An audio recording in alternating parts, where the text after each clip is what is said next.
काल लातूरमध्ये झालेल्या विजय संकल्प सभेमध्ये आदरणीय देवेंद्र भाऊंनी मराठवाडा रेल कोच फॅक्टरी संदर्भात आपली भूमिका स्पष्ट केली.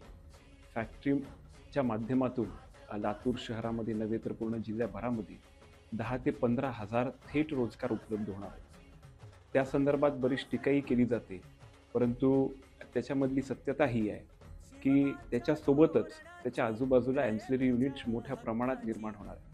आणि म्हणून एखाद्या व्यक्तीनं एखादं युनिट जर तिथं टाकलं, त्याच्याकडे किमान 100-200चा स्टाफ त्या ठिकाणी काम करणार आहे.